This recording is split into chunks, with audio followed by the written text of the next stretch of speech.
Hello, I'm Professor Riyad Al. I'm consultant nephrologist and director of Al Al-Kafir Renal Center. I am presenting ACT Tride, a 1-minute focus echo LV filling pressure modifier that integrates UACR, EGFR, and E to E prime to enhance the KD-GO-CGA risk stratification in CKD.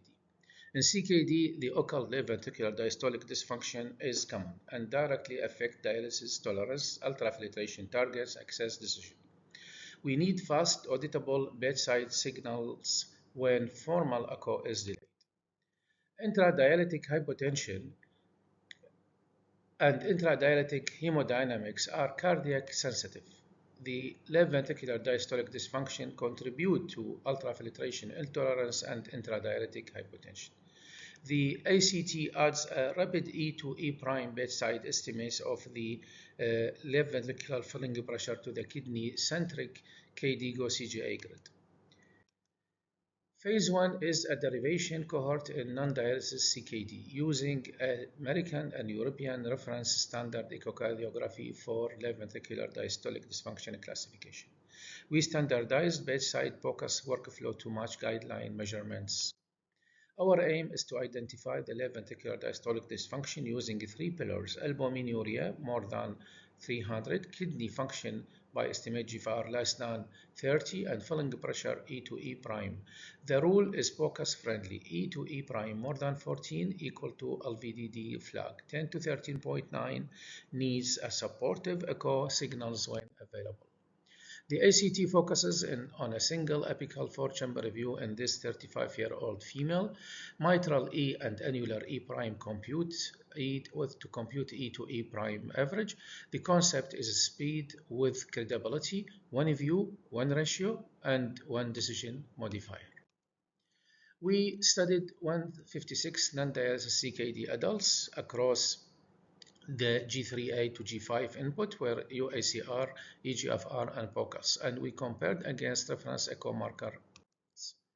Baseline characteristics are shown in this table that the expected CKD morbidity burden, especially hypertension and metabolic risk, and this matters because ACT must perform in a real-world CKD, not an idealized cohort.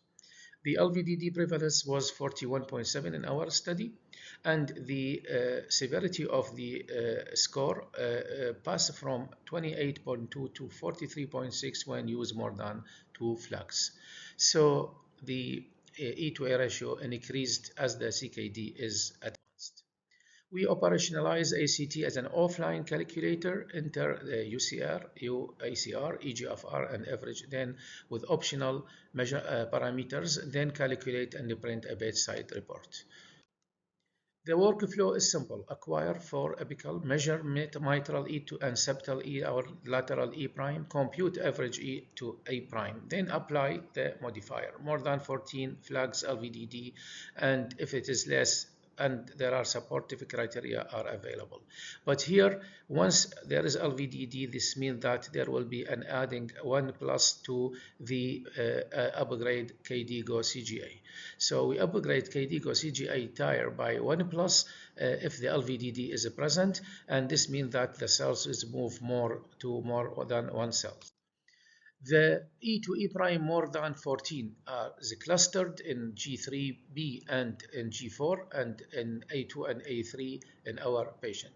And the key dialysis transition zone where decision about ultrafiltration, access, and timing of preparation are most sensitive. We take home message that this E is a cluster in advanced stages. Phase 2 is a prospective multi-center validation with a credential point-of-care ultrasound operators and the blinded core lab echo tracking cardiorenal endpoint over 24 months with robust AUC to C index calibration and decision curve analysis. The take-home message is that ACT is not a score, it's a bedside decision tool. It adds a 1-minute E to E prime modifier to KD-GO-CGA to inform UF target dialysis start preponderance and access procedural decision. And at the end, I have to thank our POCUS operator, echo reviewers, and participating CKD clinic, and most importantly, our patient. I welcome questions and collaboration for the phase 2 multi-center validation in the next year. And thank you very much. Bye-bye.